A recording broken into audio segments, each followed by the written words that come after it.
Everyone to CG seminar number 190. 190. It's quite a lot, isn't it? And we return to the topic of Sino-US relations and the fallout from the growing tensions between the two great powers in higher education and science for our sector. Many of us work on this junction between China and the English-speaking world, and have been engaged and enthralled by the chance to work with people from a very different university system with whom we share many things in common.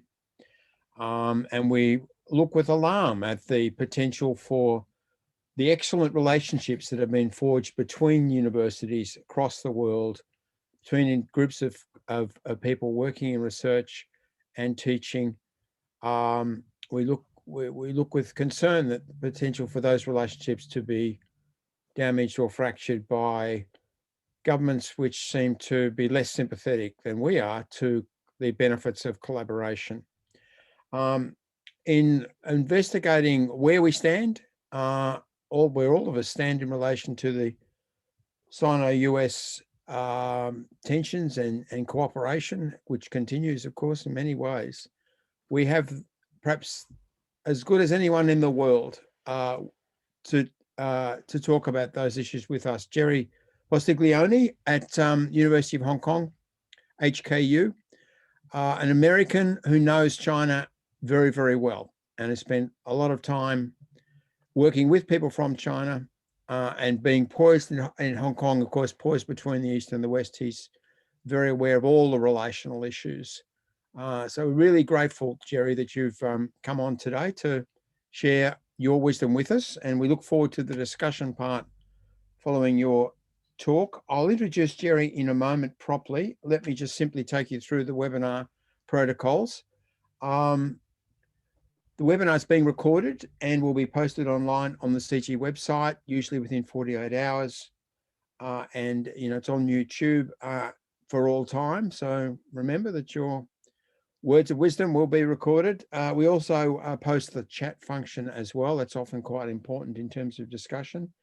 Now, please keep yourself muted so we won't pick up your background noise unless you've been asked to speak in the Q&A section of the webinar.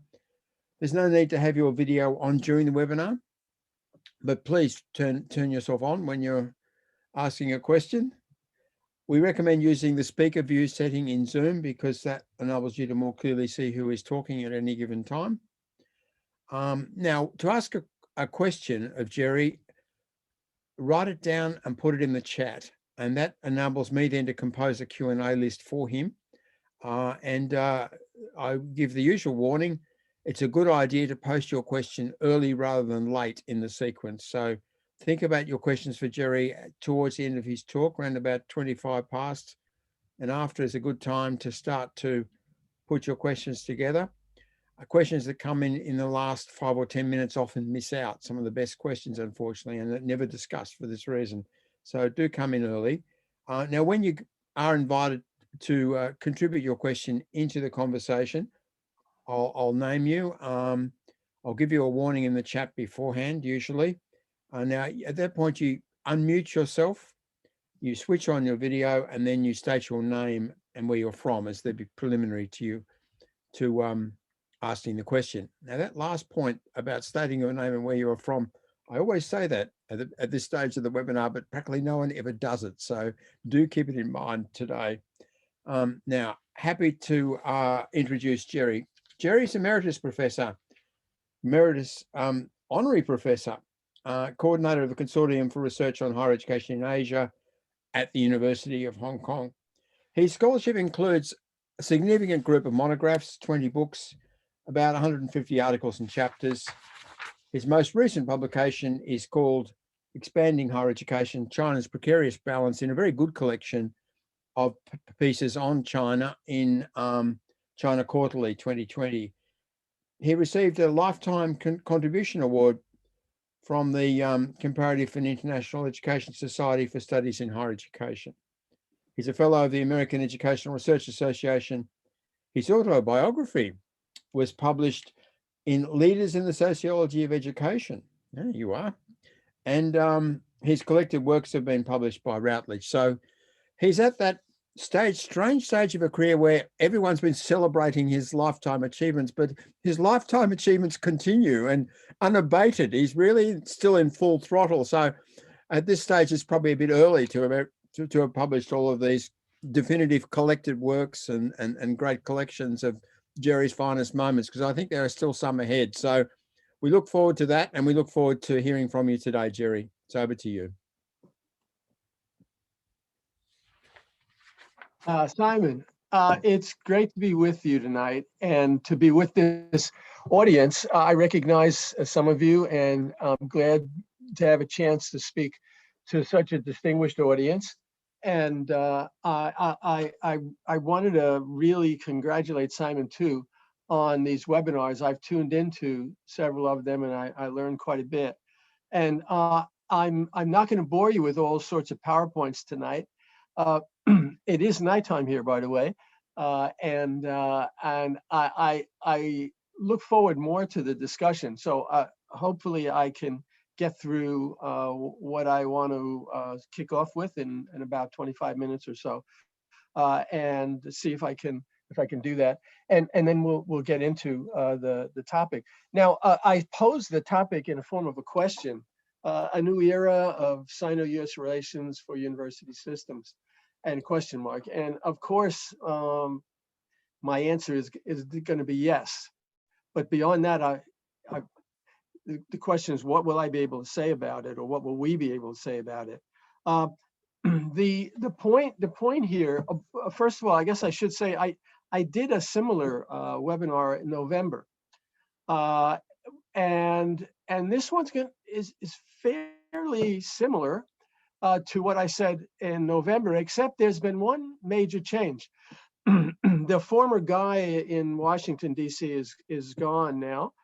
So we have now President Biden, who is in the early stages. He's only been in office a month. And of course, this new administration will have some effect on Sino-US relations and hopefully on the higher education exchanges and academic exchanges, educational exchanges, research cooperation, and so on.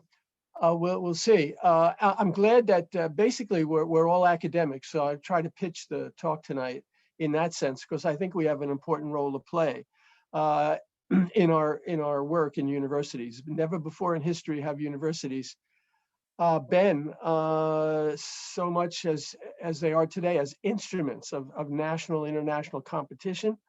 But I think it's important to remember that universities where we work also have an important role in peace and international security by the work we do, particularly in work in science, social science, and the natural sciences, and the contribution to, for example, to the Sustainable Development Goals. The Sustainable Development Goals could not be achieved without the contribution of higher education through research, teaching, and community engagement.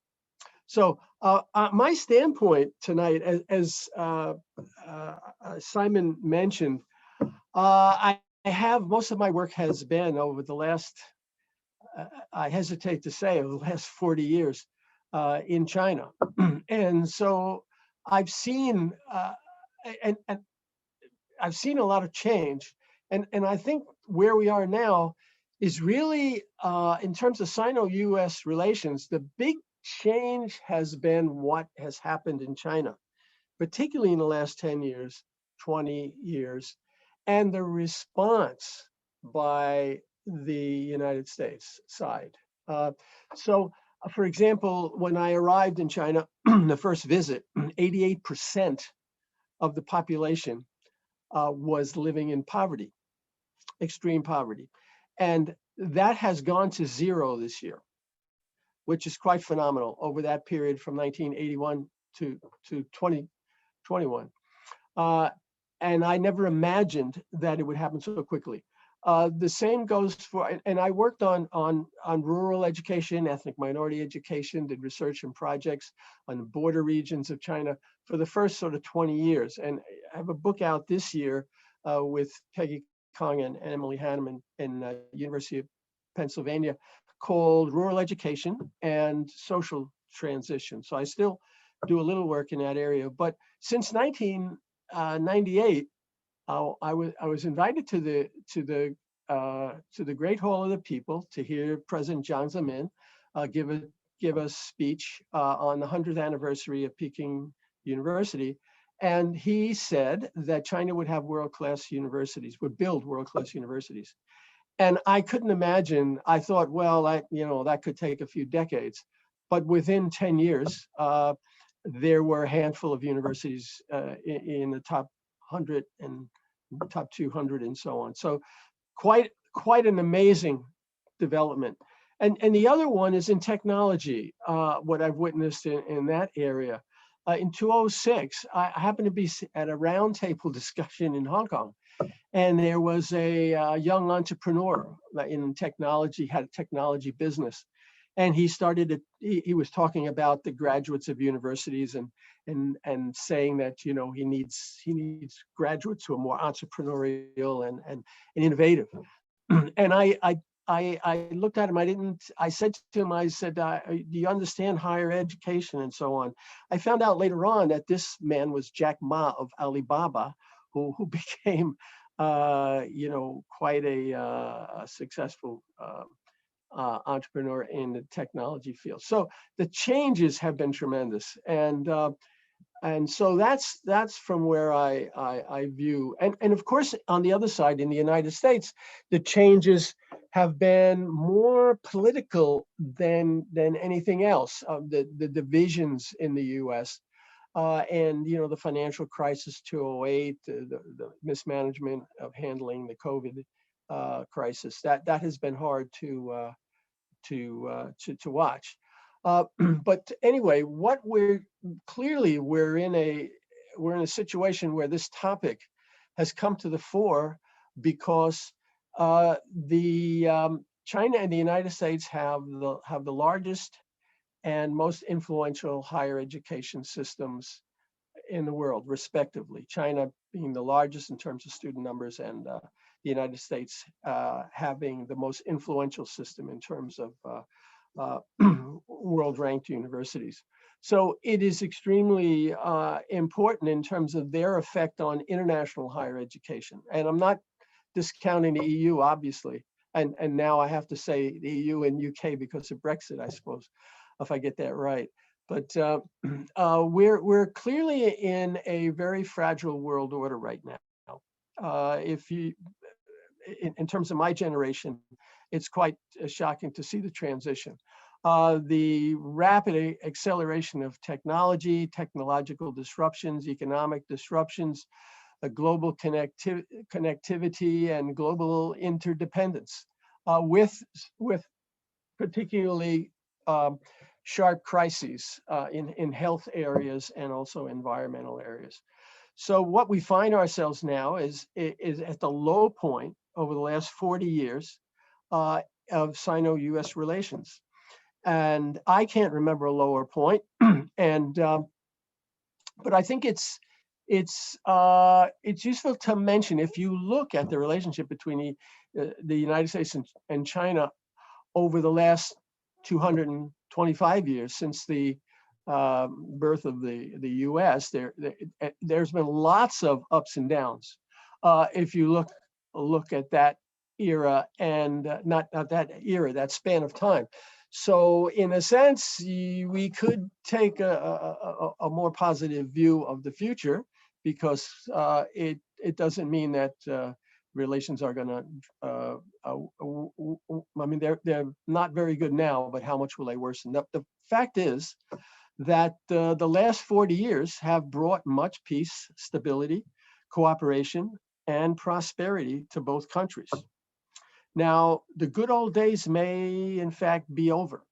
The world has changed very rapidly, and both countries clearly still want peace, stability, cooperation, and prosperity. They just have not worked out yet how to do it in this new context. And it is extremely complicated to do it. And I think it may take a very long time to work it out. And hopefully it won't end in tragedy. If you listen to Henry Kissinger and others, and on the China side as well, that if relations continue to deteriorate, there could be some very serious problems. But I think there is little choice but to reach some kind of working relationship. In fact, there is a common enemy of the United States and China, and it's not Russia, and it's climate change, and it's the next pandemic, and it's similar crises. So I think, in a sense, you could say they have a responsibility.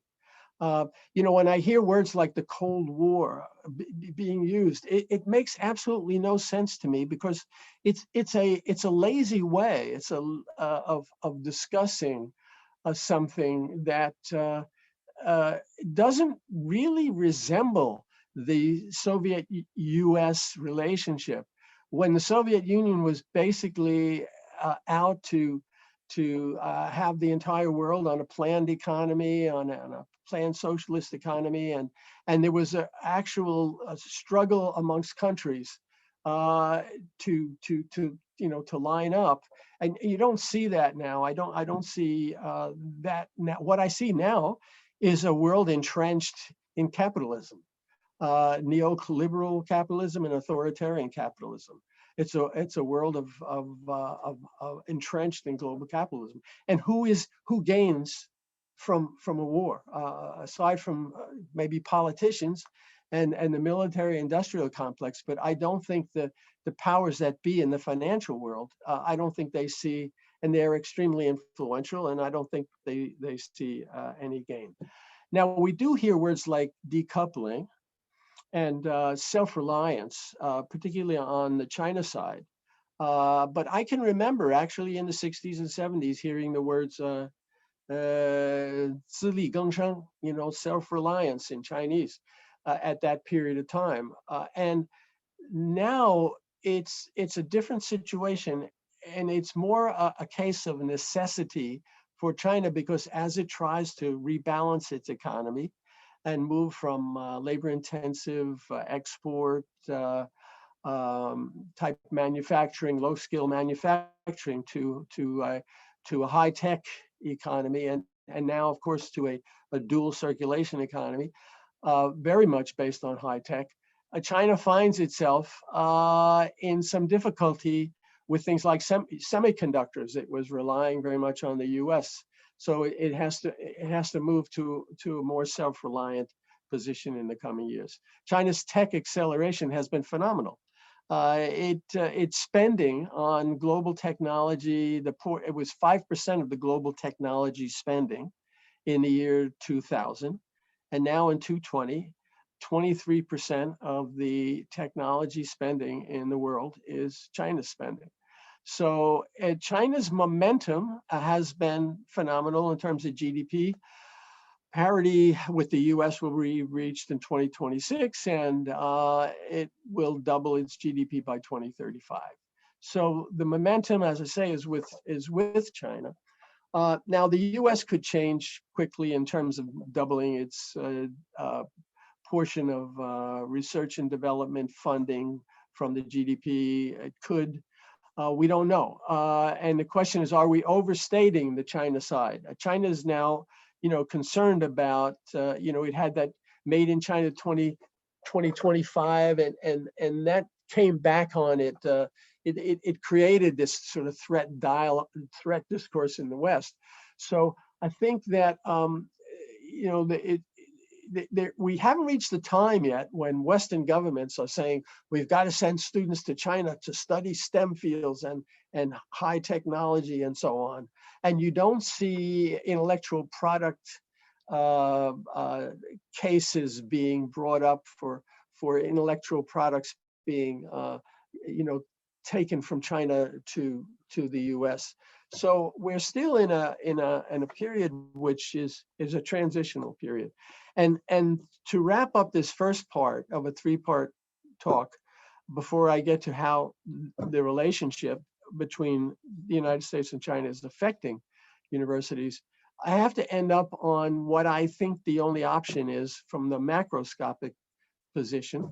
And really, a lot of this comes from my reading of somebody who I see understands the situation pretty well, and I think Simon knows him. That's Kevin Rudd, who talked about this sense of strategic stabilization.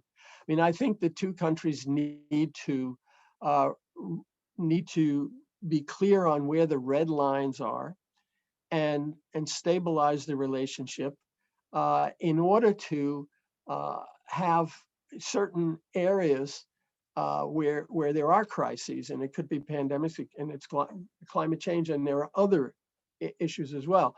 And to manage, have a strategically managed competition and a strategically managed cooperation. So China can no longer argue itself as a developing country anymore, and the US needs to treat China more as an equal. So I think this is where we are in the relationship. I'm hopeful that there will be a stabilization, and that we won't fall back into some a disastrous hot war situation. So what does that mean for higher ed? Well, it hasn't been good in the last few years, and it's very much a function of the previous guy in Washington, D.C. The tightening of visas has definitely created a downturn in the number of students coming from China to study in the United States. Now, there's the demand is still there. Now, the COVID era has made it difficult to kind of see exactly what all this means, but clearly the demand is there, and the rate of growth has slowed in terms of how many students. The US had 6 times more Chinese students in 2019 than it had in 1999. So you know there's extremely rapid expansion. The PRC students are 1/3 of all the foreign students in the United States. But this visa situation has, for example, from April to September of 2020, the number of visa approvals went from 90,410 to 808, a very rapid decline. So very difficult for students to get visas, and more difficult for scholars, especially those on the 1,000 Talents program. And pretty much a blockage of advanced research students going into fields like aviation, robotics, and advanced manufacturing. The time of visas, the amount of time has been shortened. And so that whole area has had a major effect on student exchanges coming from China to the United States. But at the same time, the United States has put itself in a difficult situation because of the amount of $15 billion injected into the US economy in 2018 from Chinese students coming to the US. So this accounts for a large number of American jobs, and many universities in the United States actually take out insurance policies to protect themselves against the downturn in students coming from China. So that's the one area. The second area, which has been hurt by the Sino-US downturn in relations, has been exchanges like the prestigious Fulbright program, which sends scholars in both directions and also students in both directions. The previous administration in Washington has canceled that. There are also programs which are paid for by the Chinese side, but approved from the American side, like the US-China Friendship Program, US-China Leadership Program, Policymaker Education China Trip Program, and the Hong Kong Education Culture Program. All gone, these exchanges. And these exchanges, of course, help mutual understanding. So that's been another effect. More serious, I think, has been the effect of the campus atmosphere. And this is a result of the particularly the tension over China scholars doing research in the United States. And it's created suspicion and mistrust, and there have been careers that have been very deeply affected. I want to have a couple of quotes here. The president of MIT accused the US government of creating a quote, if I may quote, creating a toxic atmosphere of unfounded suspicion and fear. Now, we all work on university campuses, and we know what it's like to interact and to be at international events, to host people from different countries, to engage in cooperative research, or to try to get projects started. The vice chancellor of research at UC Berkeley characterized the suspension of collaboration with Huawei, which is China's major high-tech firm, as, quote, a disservice to researchers at universities that are in the forefront of the new scientific and technological developments in the field. So this is where the atmosphere. So this is the second aspect, there's visas and then the atmosphere. But at the same time, this has affected the institutional autonomy of US universities. And institutional autonomy really is the key factor in why US universities, research universities, have done so well. Universities like Yale and Stanford, MIT have received letters from the US government telling them that they should be watchful or on guard, they should be checking this, checking scholars, checking research, and so on. And that's a bit of an intervention that there should be. Well, we'll talk about how to address that in a second. But finally, this issue, two issues. Confucian Institutes, on the one hand, is still a problem issue in Sino-US educational relations. And a few universities, I believe Harvard and Princeton and maybe others, putting warning labels on courses of China studies courses, warning labels. So to tell students from the mainland of China or Hong Kong that if you take these courses, you may be putting yourself in some difficulty because you may say something or someone hears you say something, and it may affect you when you return. I always have a hard time understanding that because in Hong Kong, of course, we're in China and there are no warning labels on courses, but that's another story. Finally, I think it's worth mentioning, and I may be wrong on this, and it may be somebody out there who could correct me, but I have visited the Sino-American campuses in the mainland of China over the years, although in the last year, I haven't gone into the mainland due to the COVID crisis, but NYU Shanghai, Duke University Kunshan, Nottingham, Ningbo,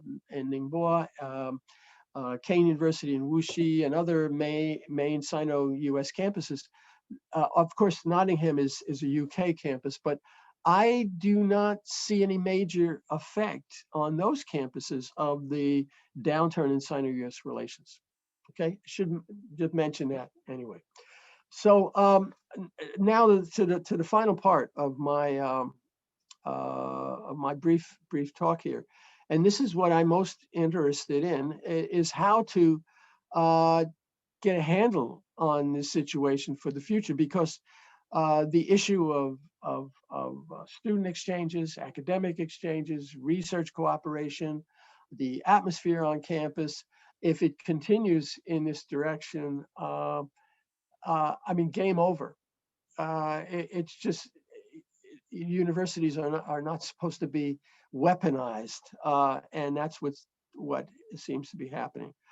So I was very hopeful. I mean, very hopeful, of course, hearing the outcome of the election in the U.S. with Joseph Biden being president. Apparently, he spent 25 hours of private conversation, had private conversations with President Xi Jinping, and they traveled I heard two figures, 17,000 miles they travel together, 20, and one said 25,000 miles. I don't know what that means. Do they sit in a car and drive around the country, or, how does that work? But anyway, they're familiar with, they've met on many occasions, and they had a recent phone call. Up to now, I was hoping there would be some reversals of the policies of the previous person in the U.S., the previous one who occupied the White House. But as of now, there seem to be reviews. Review this, review the trade. You have the 4 T's, which are really the main obstacles right now, very difficult to deal with. Trade, technology, territory, of course, Taiwan, Hong Kong, and other parts of the country, territory. And fourth is trust, the 4 T's: trade, technology, territory, and trust. And I think that both sides, as I say, would like to move ahead, but I don't see reversals. So what I think needs to be done in the next few, here's a few, not suggestions, basically proposals, I think, for the next next year, hopefully within a year. One is to reinstate the Fulbright program. I think there's a good chance of reinstating that because the alumni of the Fulbright program, particularly the Fulbright professors, have now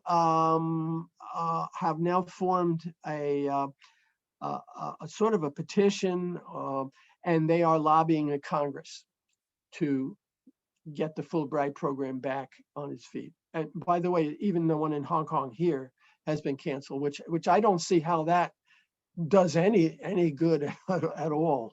But there are other exchange programs as well. So that's the first thing, which would seem to be pretty easy to roll back, but the sooner the better. The second thing concerns the visas themselves, particularly for scholars and researchers, scientists doing research. Now, you can argue with the idea of national security, but the problem with the way this has been done in the last 2, 3, 4 years is this blanket screening of Chinese students and scholars is nuts, and it is really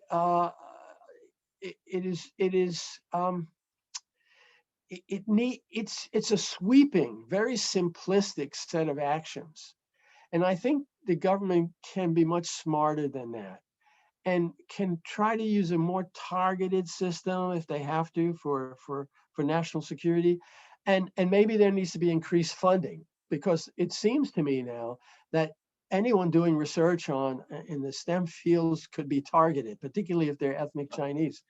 And as research at Harvard, William, forget his work, 10% of all the U.S. inventions are from ethnic Chinese. They could be from Hong Kong mainland or American Chinese.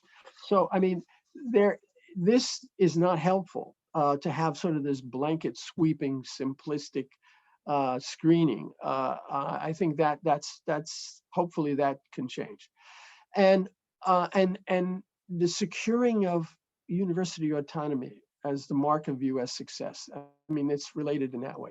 Okay, another suggestion, which I hope would have some traction, and it goes back to the Obama administration. Barack Obama instituted something called the 100,000 Strong Initiative. The idea was to have 100,000 U.S. students studying in China.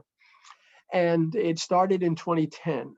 And it started off very well. But the numbers I get from the Institute of International Education are that it got up to 12,803, which isn't a very big slice of 100,000. So I don't know what the issue is. Of course, we're at a special time still in the midst of the pandemic, but I think that can be looked at again.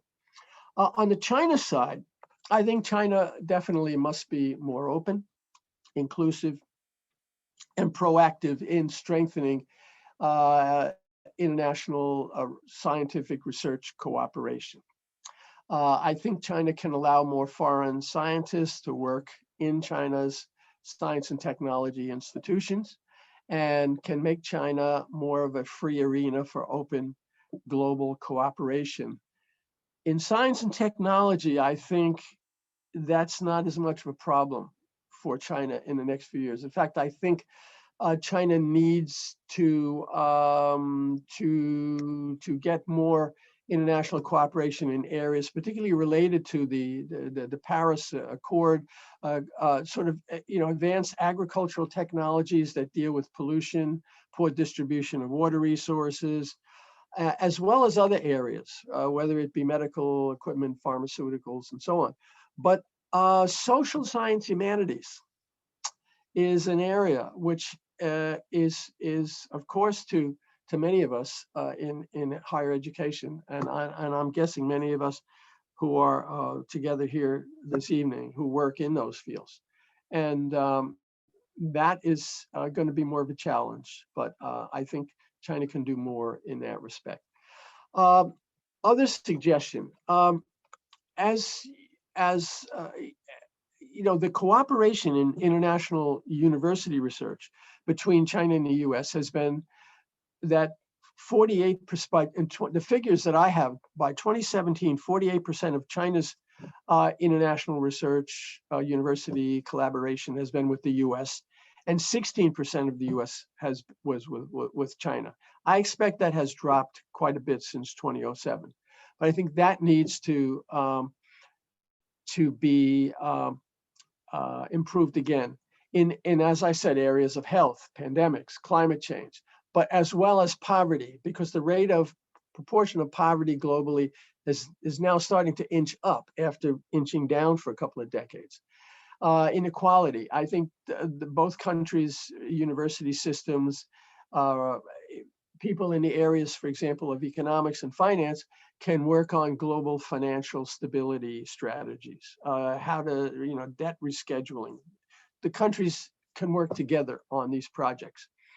And one of the ways to bring this, to move this ahead, is our university president forums.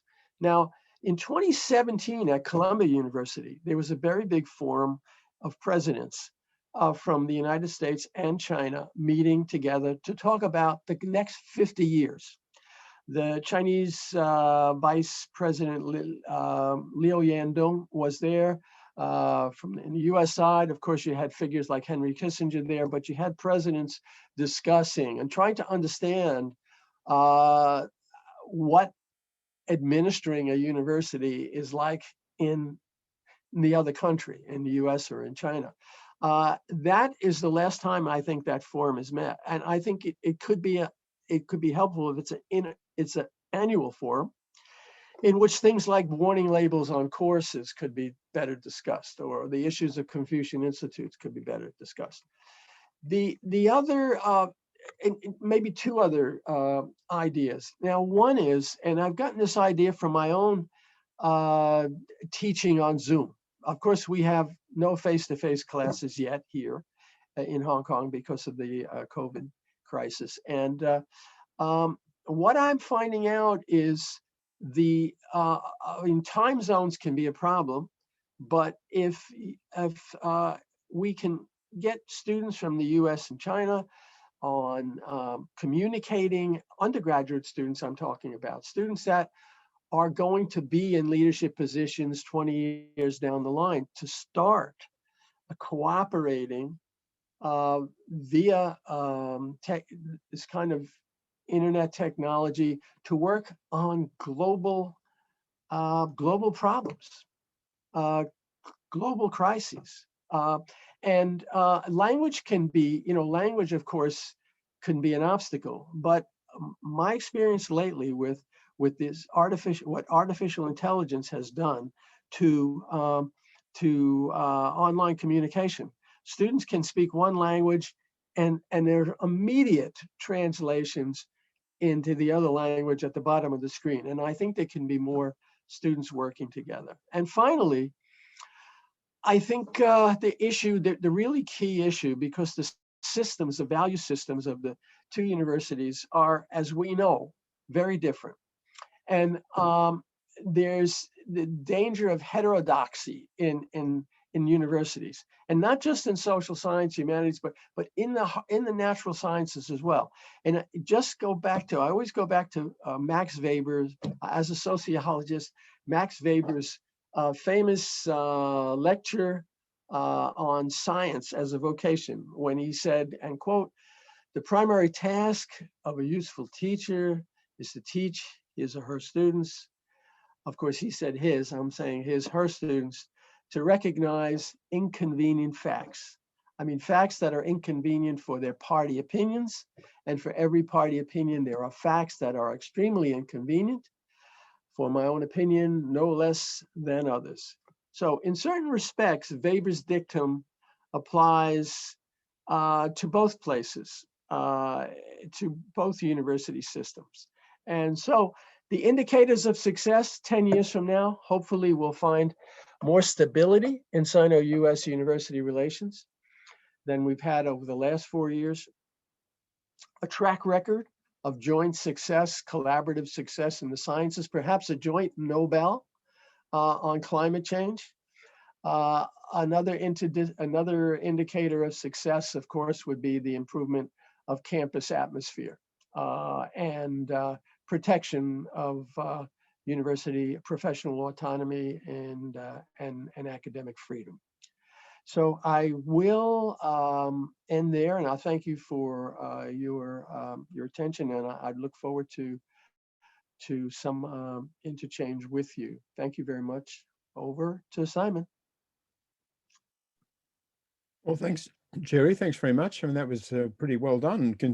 Without the help of slides, and you seem to have it all very well organized in your head, and out it came. Thank you for that. We've got a impressive list of people in the chat who've indicated an interest in speaking. I'm going to start though, and then we'll pass to Phil Altbach, David Law, Li Yang, Jiajing Zhu, Hongwei Gu, Rosemary Deem, and Wilson Eduan, in that order, and I'll notify questioners as their question is approaching. My question is this, Jerry, it's really about the big picture. My first encounter with China as a researcher was in 2007 when I went to Beijing Forum on invitation. And Beijing Forum is an annual event which is organized at Peking University. And in that period, which was a different period to now, the theme of the forum, inviting scholars from all over the world in all disciplines, was about intercivilizational dialogue. So it was about the differences between the civilizations, but appreciation of them and some kind of notion of mutuality and mutual learning. And so that was the atmosphere. And during the forum, there was discussion groups, and the discussion group I was in included the man who had been the chief economic advisor to President Gorbachev during the period in which the Soviet Union sort of dissolved. So he was right in the middle of the Gorbachev Brains Trust. He'd advised on strategy, and his feeling, 15 years later, was that, well, it didn't work out all that well in Russia, but we did end the Cold War. And he was absolutely right. It was Gorbachev that ended the Cold War. No one else really. Perhaps it was made inevitable by the growing military preponderance of the US, but it was the Russians who stopped it. And that was a great thing. I think it was a tremendous boon for everyone when the Cold War ended. I mean, this ideological division of the world into two camps, how destructive that all was. I mean, you and I are at the career point where we remember all of that pretty well. And no one wants to see that happen again who remembers it from last time, unless they're absolutely steeped in the love of dualistic interpower conflict and military standoff and so on. No one else wants to see that happen. Now, a lot of people have talked about the Sino-US conflict as an emerging Cold War. I mean, that metaphor has been used quite a lot. And there seem to be some in the US administration who see it that way, would like to contain China, see this as a power battle between two great powers, and are busily going around the world lining other countries up to support the US against China. And there's a lot of pressure on the UK and on Australia and two countries I know, but on European countries as well to align themselves in a pro-American fashion at the moment. So there is that going on, and there's no doubt will be, if there's not already initiatives from the Chinese side to try and draw countries into their camp in a growing bipolar situation. But the world isn't the world of the 1950s, 60s, 70s, 80s, is it? And you've got arguably a much more multipolar situation now. US not quite as dominant as it was, China not as dominant as Russia was in terms of carving out a huge territory in Eurasia and influencing all the third world revolutionary movements. And you've got Europe as a stronger player, arguably in many respects. You've also got, as well as Japan, you've got Korea, you've got India, a major country now in many respects, Brazil, rising Brazil, Iran, you know, a lot of semi-independent players who don't necessarily fall into line with the bipolarity, not exactly. And perhaps there'll be some resistance from many countries to being lined up in a bipolar situation. How do you see it? Do you think we're heading towards the bipolar world, or the multipolar world will, if you like, will modify and prevent that from becoming fully entrenched? Yeah, that's a great question, but it's a hard question. It's clearly the unipolar world is gone and it ain't coming back. So I think the change has been so rapid, and not only China's economic rise and everything else that goes along with it, but we've had a very erratic response. The response from the U.S. is during at least the last 4 years has clearly been erratic and hard to predict, which hasn't helped the situation. And I suppose the way I see it is there are possibilities for falling into traps, particularly on the U.S. administration. But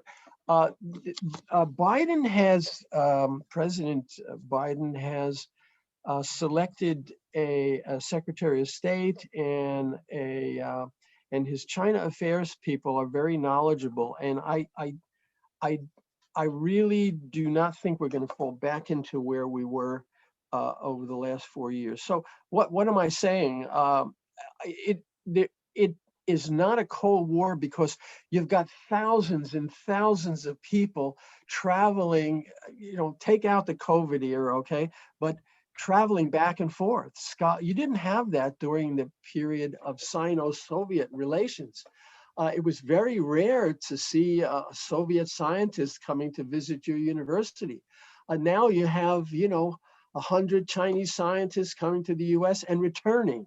You don't see, in that time, the Soviet scientists would not go back, or you'd find all sorts of strange situations. But now, you've got tourists. It's a wholly different world. So I think it's a lazy dialogue. This Cold War dialogue, this threat discourse dialogue is unhelpful, and some of it comes from the academe, and that's the part which I think is disappointing, because we need to say what do we mean by Cold War? We need to not just throw the term around, but actually be careful in using that term. It's not helpful. So it's not a very long answer to your question, Simon, but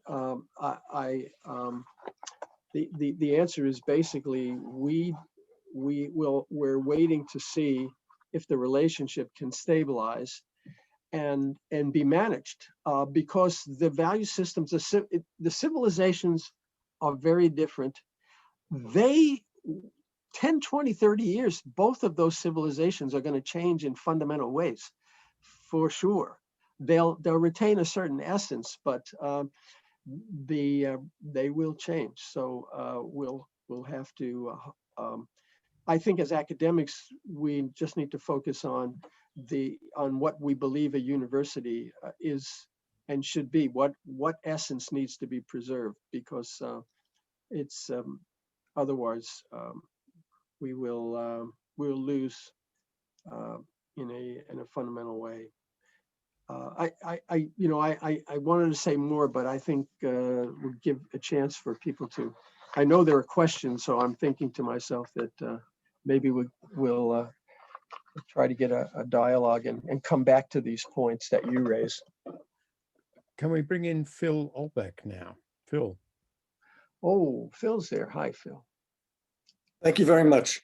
Professor Postiglione, I have two questions for you. Yes, sir. They're related. One of them is, given what some people have called the closing of Chinese universities, that is restrictions on academic freedom and more party control and the tightening of administration and unwillingness of Chinese faculty to speak openly. And I don't know how much this affects the more important areas in the STEM fields and so on. How does this affect both China's internal academic life and its relations with the rest of the world? And the related question is, given these changes internally in Chinese universities, will that affect the kind of scientific progress, collaboration, creativity in Chinese universities when they have increasingly the screws tightened? So that's the question. Thank you. Right. Yeah, that's the $64,000 question. Clearly, since 2012, there has been a steady increase in the control of universities. As you remember, there were quite a number of universities that changed their mission statement. The one case is often referred to as Fudan University, where seems to be less emphasis on academic freedom, at least in the mission statement. So that's clear. How it's affecting international research cooperation is clearly different in the scientific fields. When I say scientific fields, I'm talking about the natural sciences, the STEM fields. And the reason I say that is because the statements particularly from President Xi and his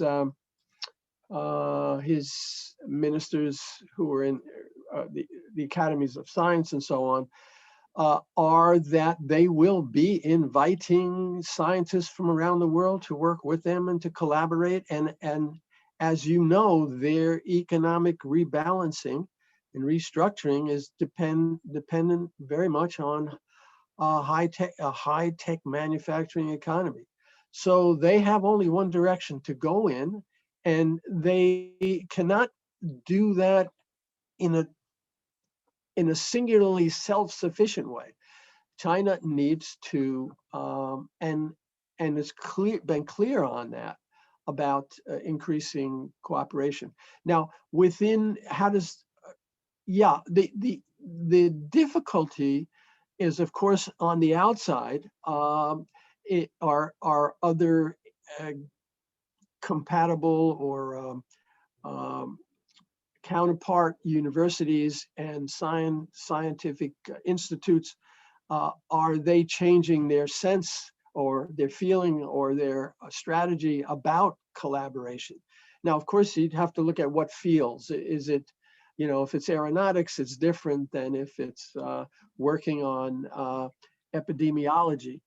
So I think that there will be those kinds of questions. But my sense is that there will be an increase in scientific cooperation, of course, with the issues in the EU and the United States. The governments will be making it clear that their universities should be cautious with regard to certain areas. But the problem, as I said, is this kind of blanket notion that, oh, we shouldn't cooperate in these areas, and that's that. I don't think that is the way to go in terms of it's not mutually beneficial to either. Both sides lose if that's the attitude or now it's going to take a lot of care to deal with the issue of national security and so on in certain areas of science, but those are very clearly defined areas. Now, if it's political, or we don't want to collaborate, we don't want our universities in the EU or the United States to collaborate because China will move ahead faster. Well, when you talk about scientific cooperation, it's usually two ways. I mean, the benefit, if it's not in a sensitive area, both sides gain, obviously, if they're collaborating together. So maybe this is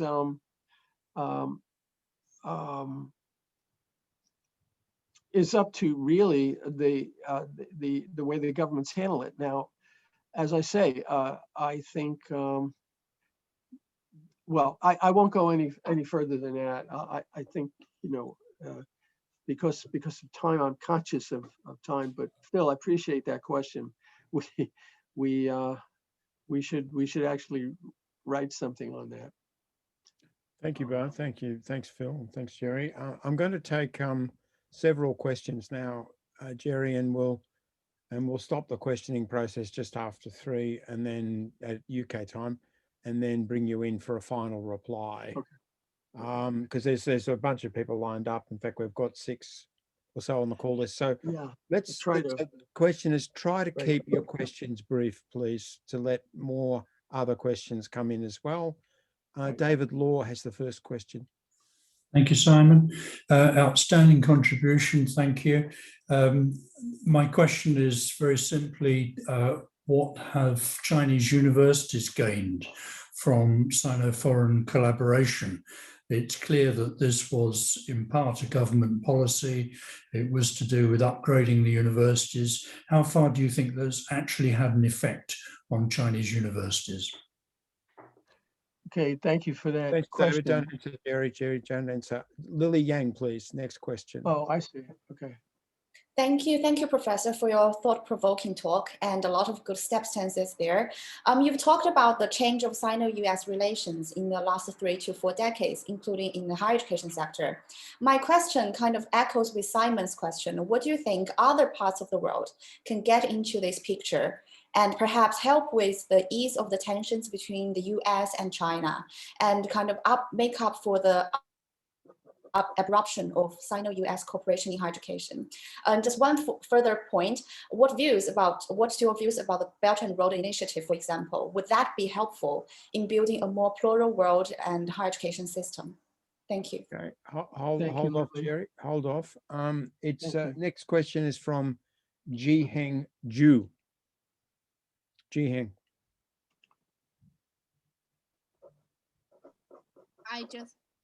Hello. Hi. Hello. Yeah. I just, because you mentioned before, you said the quickly increasing speed of China's university has inspired you. So and I also studied as a China's university, and I noticed that there are many, how can I say, the system drawbacks. So I just want to know that from your point of view, is that the advantage over the disadvantage? Yeah. Okay, can you repeat that last part? The disadvantage. Okay, I think I got it. Thank you. Perhaps give us the question again, just to make sure we've got it. Okay, I think I got it. Yeah. Yeah. All right, we'll let it go. Thank you. Hongwei, good. Hello, Jerry. Thank you for Hello. your very different presentation, very unique presentation today. My question I want to ask you, talk about this new model of relations between China and the US. So I have two questions. One is, what are the sources of the current tensions between the US and China? And how would this influence university systems in the short term?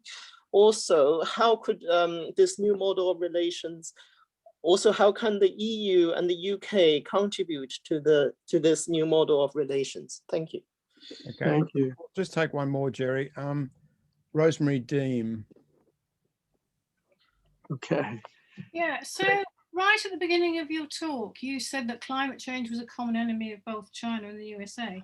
I think possibly challenge might be a different term, but maybe you used it very deliberately. But I was also thinking that in a sense that how that might affect university collaboration on both sides is quite interesting, because it's not just climate change that's a common enemy for those two countries. It's also the solutions to climate change that are potentially a common enemy, I think. And I'm wondering how you think that might be developed, because academics may have quite different stance from the government on issues like climate change. Okay, Jerry, Yeah. you're ready to pick up all those questions. Oh, yeah. Okay, great. Simon, thank you. And thank you, everyone. I'll try to go through them because one at a time. David, thanks for the question. The effect on China's universities, I think, has generally been very positive. You know, being in Hong Kong, we went from a period in which we had absolutely no academic and educational exchanges with the mainland to now we're all establishing campuses over the border. And we're constantly in interaction with counterparts in China. And I see that they have changed tremendously. So in terms of what the benefit is, I think that I mean, it's hard to say this in the context of the tightening, but they've certainly become much more sophisticated and they have opened up in some ways as much as they can. I mean, the Chinese academics know where the red lines are, but within those red lines, there's a lot of very lively and active, dialogue and so on. So that's basically what I'm thinking about that. Lily, the tensions. Yeah, how can academics ease the tensions? I mean, I think we ease the tensions by the discussion and debates that we have like this tonight. And I think the more that we have, the better in terms of not only getting a better understanding of how we're being affected, but to find strategies and ways, even on an individual basis, to deal with any obstacles to the kind of work we do as scholars and academics. Could be educational, it could be work with the communities and so on. The Belt and Road Initiative makes a lot of sense for China, I think, because it has as a growing power, the second largest economy in the world. It has, it could have had a different plan, but it decided on the Belt and Road because it relates to some of its traditions.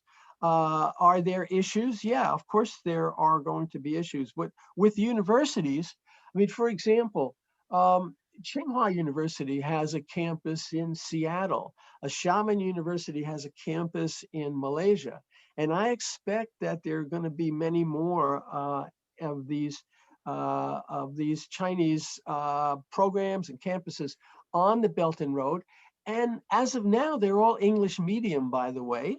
And they probably, this will probably be what the rest of them are going to be like. So I think this leads on to, I think, Joe Zhihang's question about, I think it was about disadvantages. The disadvantages of what's going. Well, look, as I said, the government, I believe, my view of the party and its view is that it would like to keep a handle on as the civilization is projecting outward around the world and the economy is projecting outward, there's a sense that we don't want to mess this up. And to keep control of the domestic situation, I'm not justifying it, but I think there's a sense that we need to keep unified domestically, because if we're going global and there's no domestic stability, that's a problem. And you cannot go global if you've got such a large economy that actually needs, in order to keep the economy growing, you need to go global. Gu Hongwei, the source of your questions are also very good about the source of the tensions and how can they be controlled over the short term. I mean, you know, these are the powers that be, of course, have the most influence on how these tensions can be worked out and can be alleviated. There are, you know, the source of the tensions is complex. If you look at it from the Western point of view, from the EU and from the US point of view. But let me put it this way. I think, you know, we accept the fact that there needs to be a mutual respect of the two civilizations. But one of the things that, you know, Simon brought up about the Cold War earlier is that China doesn't have that same Soviet issue of trying to, you know, militarize the rest of, you know, militarize its neighbors, or to take China's still trying to deal with its own 1.4 million domestic unity, and I think that's something that you know, if you understand that, you can kind of understand some of the actions. I mean, how to? I think the rest of the question was how can the EU elite? If I got that right, the EU. By the way, you have another webinar coming up, I think next week, with Professor van der Vende, who will probably talk more about the role of the EU. Particularly, the question which we haven't really gotten to is the EU, UK, US relationship, will that change? And I think, as I say, I think the US has to deal with China as an equal partner.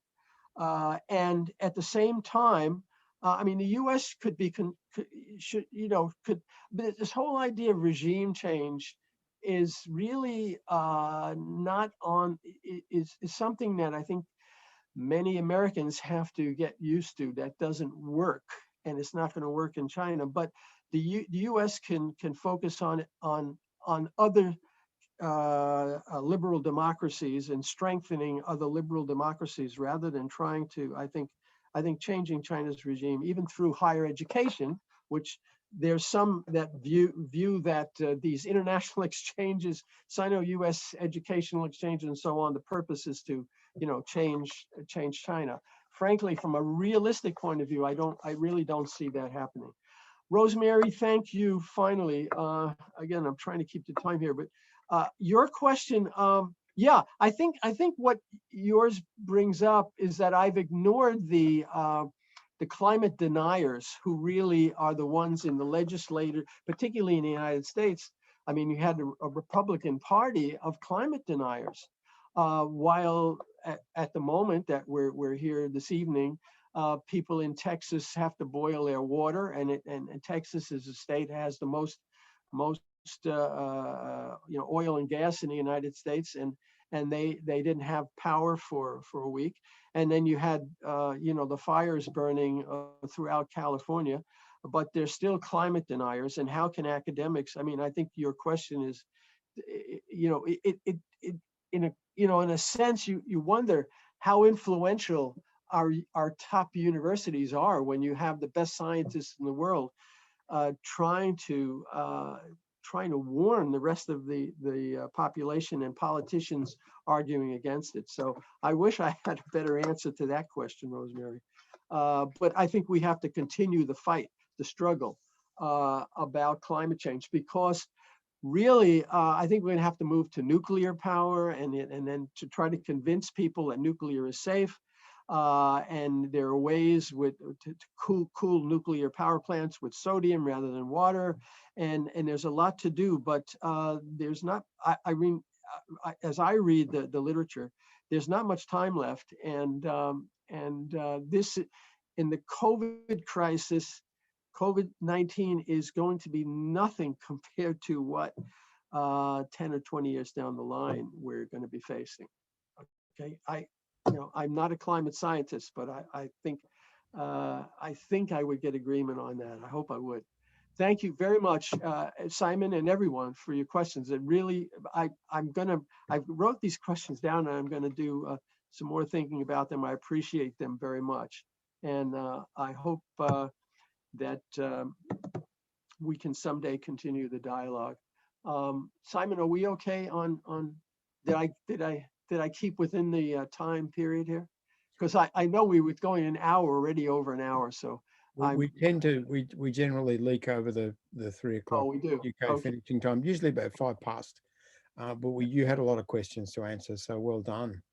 I think you stimulated all of us very much, and many issues there that arose that we would like to have more time to discuss, and we will discuss them with you and with others.